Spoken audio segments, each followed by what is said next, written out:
Are you aware of what truly unfolded in Sodom and Gomorrah, or has the real story of these infamous cities been buried beneath layers of misunderstanding? The tale of Sodom and Gomorrah is one of the most famous in the Bible, yet what we've been taught is often a watered-down version, shaped and skewed by centuries of interpretation. In this video, we're going to peel back the veil and dive into the mysteries surrounding the downfall of these cities, uncovering details that many choose to overlook. Was their sin really just about homosexuality, as so many assume, or does a far richer, more complex narrative lie beneath the surface, one with lessons that could reshape how we view society and our own values? Today, we'll explore the historical backdrop, dig into the hidden messages within Scripture, and reveal what the Bible actually says. Prepare to have your perspective shifted as we uncover the untold truth of Sodom and Gomorrah, a story that's captivated and provoked thought across the globe for thousands of years. To grasp the full scope of what happened, we first need to place Sodom and Gomorrah in their historical and geographical setting. These weren't random towns lost to time, they were thriving cities located in the southeastern part of Canaan, near what we now call the Dead Sea. Today, that region is a barren wasteland, marked by harsh conditions and stark aridity, but back then, it was a different story. Sodom and Gomorrah sat along a vital trade route connecting Egypt to Mesopotamia, making them economic powerhouses. The land around them was fertile, blessed with lush pastures and plentiful resources, fueling their wealth and prominence. But this prosperity came with a dark underbelly. While the cities flourished materially, they were rotting from within, plagued by a warped sense of values that abandoned the core principles of justice and hospitality, principles that were the lifeblood of ancient societies. This context matters because, in those days, a city's worth wasn't measured solely by its riches but by how it upheld fairness and cared for its people. Sodom and Gomorrah, though, became notorious not just for their extravagance but for something far uglier. The Bible paints them as places where violence, selfishness, and a blatant disregard for others had taken root. This wasn't just about a few bad apples, it was a society-wide collapse, a civilization that turned its back on the vulnerable, like travelers and the poor, in favor of fleeting pleasures and self-interest. Their wealth masked a deeper poverty, a lack of compassion and moral grounding. This is the real tragedy of Sodom and Gomorrah, a prosperous world that lost its soul, trading eternal values for temporary gain. When most people hear Sodom and Gomorrah, they picture a straightforward tale, two wicked cities, consumed by sin, wiped out by divine fire and brimstone. The version handed down through generations of sermons and teachings often zeroes in on sexual immorality, specifically homosexuality, as the reason for their destruction. In this popular telling, God sends angels to warn Lot, a righteous man living in Sodom, before raining judgment on the cities. The scene where the men of Sodom demand to assault these angelic visitors is typically held up as proof of their perverse sexual behavior, cementing the idea that homosexuality was the fatal flaw. Over time, this narrative has been wielded to condemn anything outside traditional sexual norms, becoming a cornerstone of religious rhetoric. But here's the catch, this narrow focus doesn't tell the whole story. It's a surface-level take that misses the broader, more troubling picture Scripture reveals. The Bible never explicitly pins the destruction of Sodom and Gomorrah on homosexuality alone. Instead, it describes a cascade of social and spiritual failures that go far beyond one specific act. Dig deeper, and you'll find themes of inhospitality, cruelty toward outsiders, violence, and the oppression of the weak, sins that get overshadowed when we fixate on sexuality. This oversimplified lens has distracted us from the real issues at play, reducing a profound cautionary tale to a single, convenient scapegoat. To truly understand what brought these cities down, we need to look past the traditional spin and examine the full scope of their corruption. Let's dive into the scriptures themselves, particularly Genesis 18 and 19, where the story unfolds. The sin of Sodom and Gomorrah isn't confined to a single vice, it's a tapestry of moral decay woven from injustice, brutality, and a rejection of the defenseless. The text doesn't spotlight homosexuality as the sole trigger for God's wrath. Instead, it highlights a society gone astray. Take Genesis 18 verses 20 to 21, for instance, where God declares that the outcry against Sodom and Gomorrah is overwhelming, their sin exceedingly grave. This isn't tied to one isolated behavior, it's about a collective failure. The cries come from the oppressed, the ignored, the mistreated, signaling a deeper rot. Then there's Genesis 19, where the angels arrive in Sodom disguised as men. The townspeople's immediate response isn't just lust, it's an attempt to dominate and violate these strangers. In the ancient world, hospitality wasn't optional, it was sacred. Protecting guests was a moral cornerstone, a duty that defined the community's honor. Yet Sodom's residents flipped this on its head, showing hostility instead of welcome. Their actions aren't merely about desire, they're a display of aggression, a rejection of decency and humanity. Lot's desperate offer of his daughters, shocking as it is, underscores how seriously he took his role as a host, even if his choice horrifies us today. The mob's reaction, though, proves they'd abandoned all sense of right and wrong. This wasn't a one-off incident, it reflected a society that preyed on the weak rather than protecting them. The Bible emphasizes this broader collapse, a failure to uphold justice, a refusal to show mercy, a culture that thrived on exploitation. I'd add that other passages, like Ezekiel 16 verse 49, reinforce this, describing Sodom's sin as pride, excess, and neglecting the poor, hardly a narrow sexual focus. The destruction of these cities wasn't just about punishing a single transgression, it was the inevitable end of a civilization that had forsaken the values holding it together. Now, let's zoom in on Lot, Abraham's nephew, who stands out as a key figure in this drama.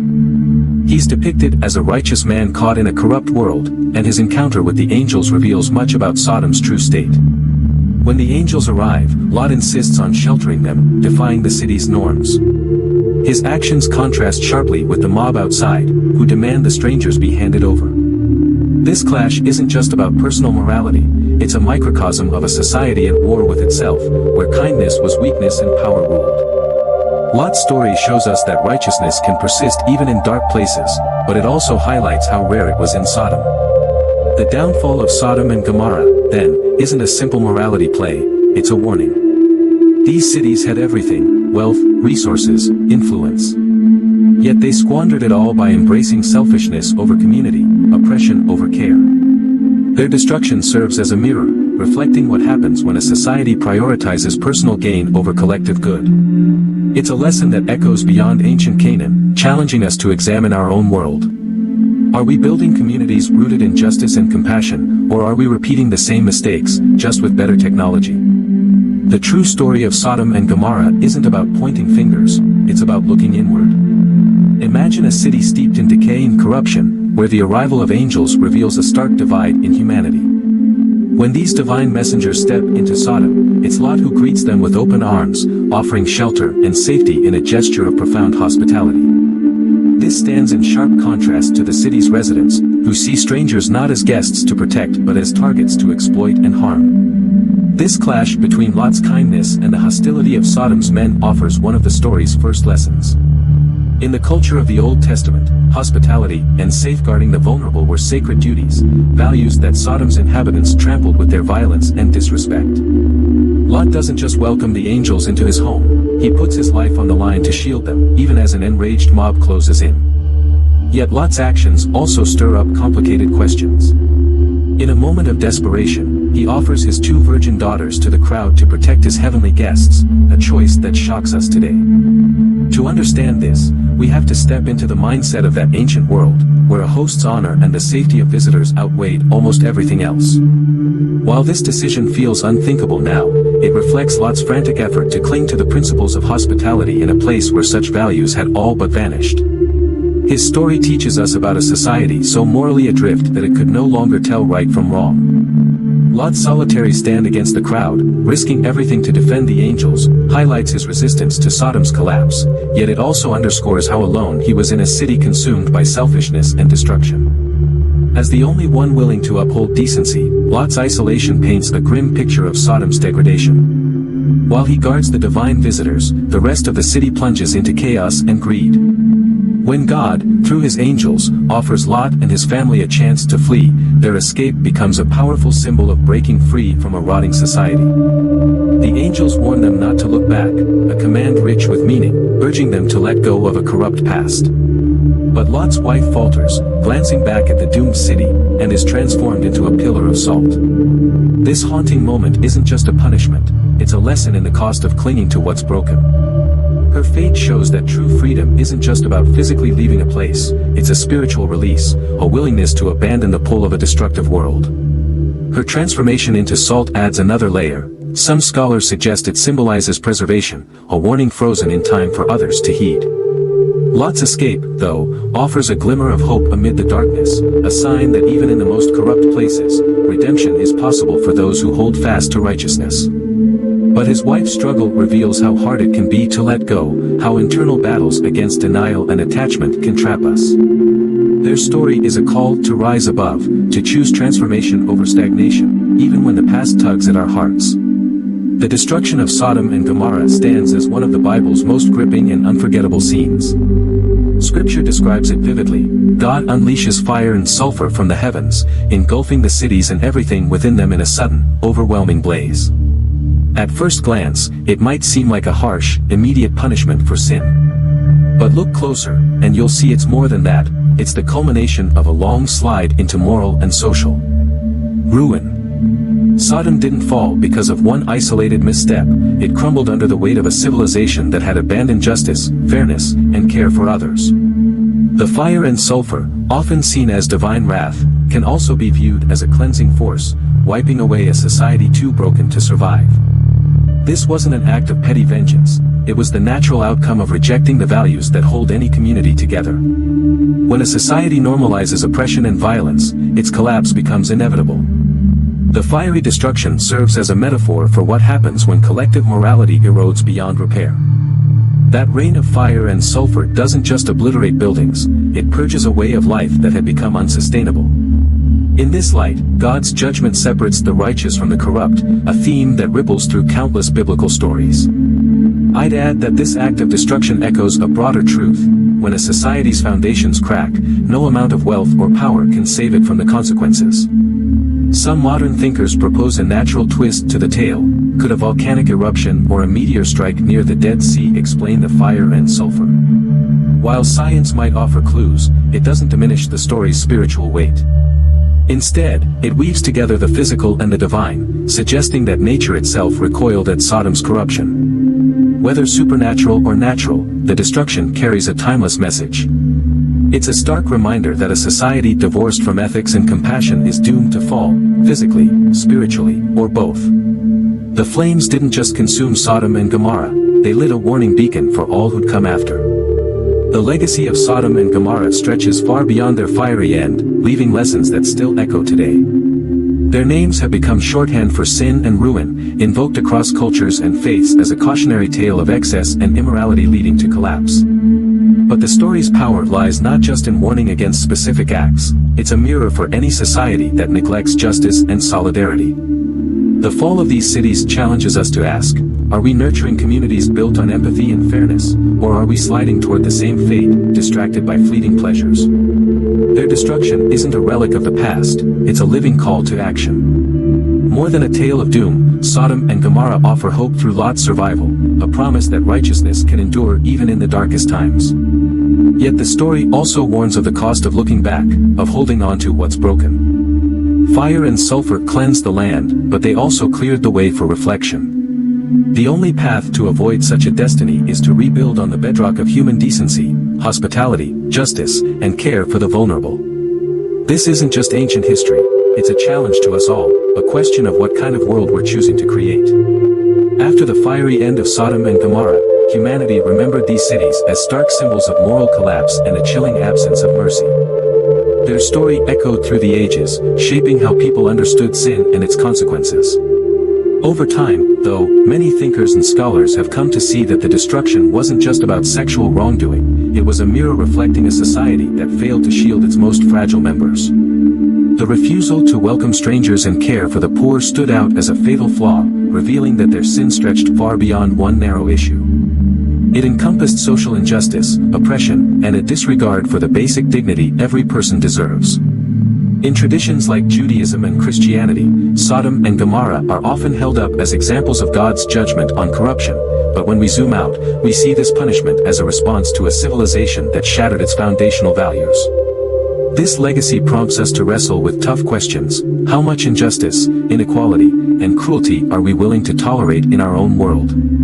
How long can we let these cracks widen before we face our own reckoning? The story of these lost cities pushes us to examine our relationship with kindness and unity. Took Lot, for instance, his fierce determination to protect the angels, even at great personal risk, shines as a beacon of moral courage amid Sodom's darkness. He shows us that even when everything around us crumbles, there's still space to stand for what's right and uphold the best of human nature. That he and his family were the lone righteous souls in this tale reminds us that goodness can endure in a broken world, but it takes effort to nurture and defend it. The enduring impact of Sodom and Gomorrah isn't just a cautionary tale about a fallen city, it's a call to look at ourselves.